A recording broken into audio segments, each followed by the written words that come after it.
What if I told you one of the most explosive wide receivers in the NFL might be heading to LA? Would you believe it? And what if I told you Harbaugh just made a call that's splitting the fan base right down the middle? This isn't hype. This is about real moves that are shaping the Chargers' identity in 2025.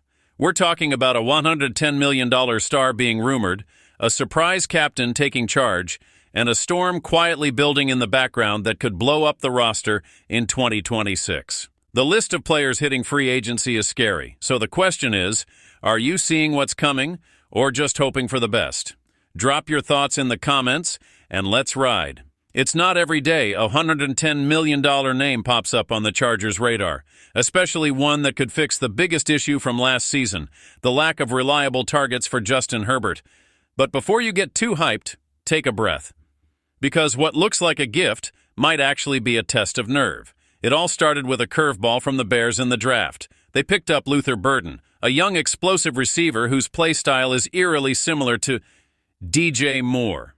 Yeah, that DJ Moore. The same guy who's been the go-to weapon in Chicago's offense for years. That pick raised eyebrows everywhere.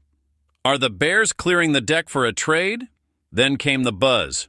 Analysts started throwing out wild takes, and one in particular hit hard. Anthony Palacios from Last Word on Sports said LA might be the perfect place for Moore to restart.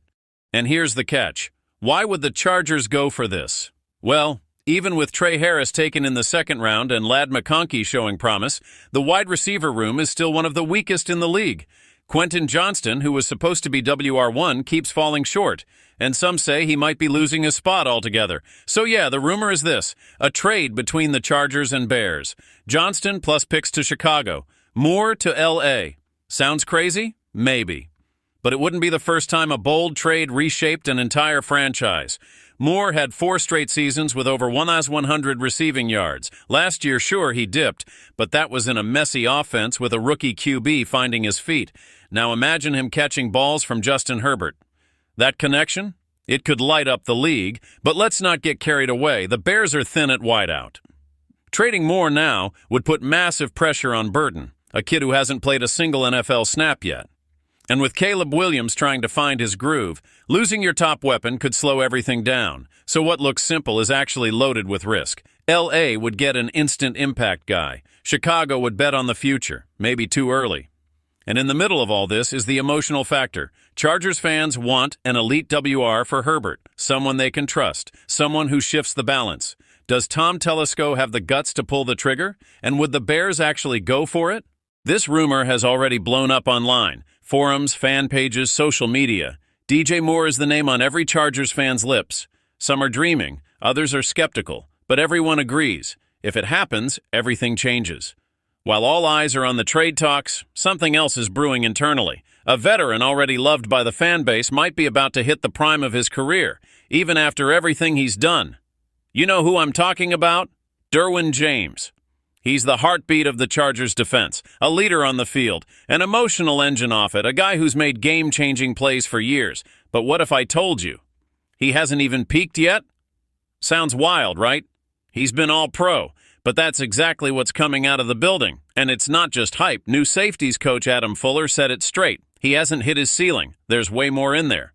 And the craziest part? No one's arguing, not even Derwin himself. Fuller says what separates James isn't just raw talent, it's hunger, that nonstop drive to evolve. And when a guy who's already respected league-wide is still pushing for more, that's scary.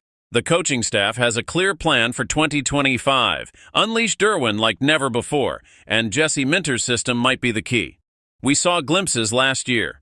When James lined up closer to the box or even in the slot, the defense got nasty.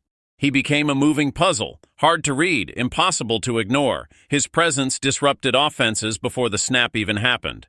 But injuries in 2024 got in the way.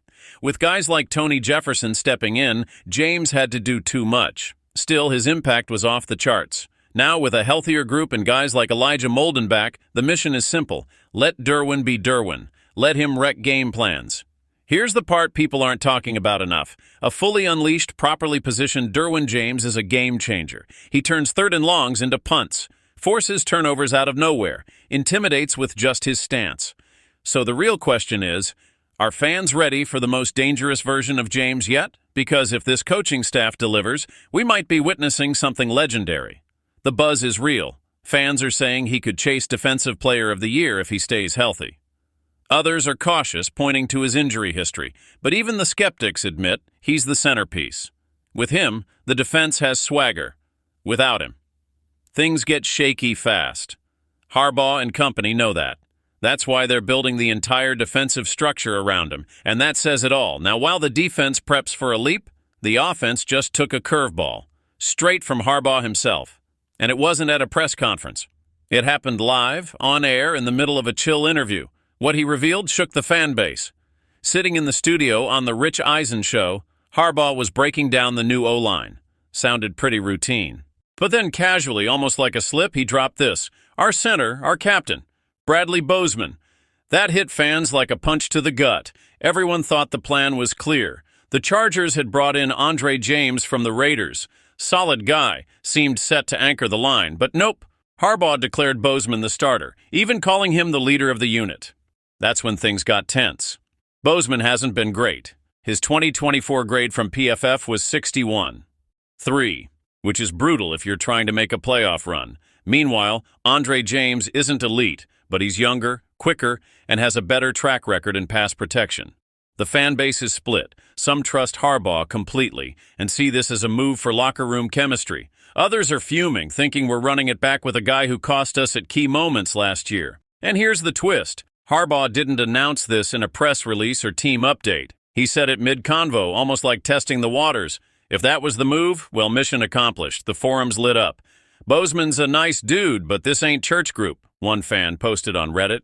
You need a center who can handle beasts in the trenches, not just a veteran with good vibes. It's harsh, but it hits a nerve. Fans are seeing bold changes elsewhere, but on the O-line, where games are won and lost, this feels like playing it safe. Maybe Harbaugh is banking on chemistry. With rookies Joe Alt and Mekhi Becton stepping in, keeping Bozeman in the middle might bring stability. A familiar voice calling protections. Someone who knows the cadence and keeps things tight. But that only works if the play matches the role. If Bozeman repeats last year's mistakes, the patience won't last. There's no room for sentiment on the line. It's where you win, or get wrecked. For now, the call's been made. Bozeman's the center. Bozeman's the captain. And Harbaugh's all in on that decision. While the offense settles in and the defense locks in, a storm cloud's building overhead. Not because of lack of talent, but because of what's coming behind the scenes. It's a front office issue that could explode by the end of the season.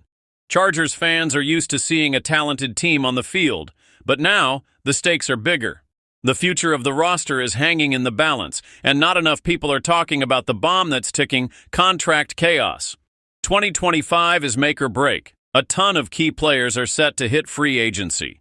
We're talking Khalil Mack, Rashawn Slater, Najee Harris, Alohi Gilman, Tyler Conklin, Trey Pipkins, and that's just the start. When those deals expire, it's decision time. Re-sign or rebuild.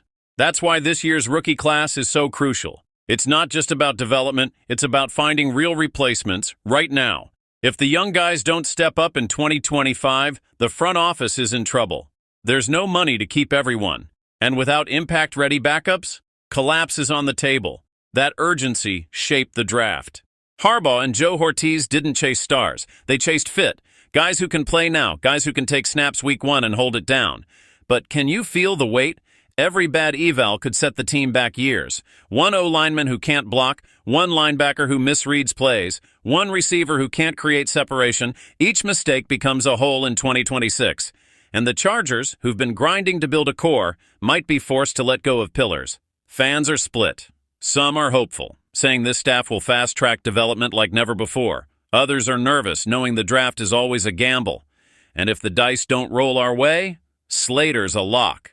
Everyone agrees his deal must get done. But what about the rest? Max 33. Pipkins has never been a fan favorite. Gilman might price himself out. Do you pay to keep the locker room happy, or do you find cheaper options and hope they work out? That's where the real anxiety hits, because it's not about just this season. It's about building a team that can compete for the next 3-4 years, not just show flashes. The good news? Harbaugh knows. He's said it himself. The rookies need to earn reps now, not just sit and learn. That changes the whole tone of camp. It's going to be a war. No spots are safe. Everyone's fighting for something. If the kids deliver, the Chargers can build a sustainable, nasty squad. If not, it's back to the cycle of almost. So before we start dreaming, here's the real question. DJ Moore might light up the offense. Derwin James might unleash his full power. But Harbaugh might have just made a huge mistake, handing the keys to Bozeman. And if the rookies don't show up, we could lose Slater, Mack, and Gilman in 2026. The present feels electric. But the future? It's hanging by a thread. So tell me, are you hopeful or holding your breath? Let me know in the comments. Hit that like and subscribe, because this season's already started, even if the ball hasn't been snapped yet.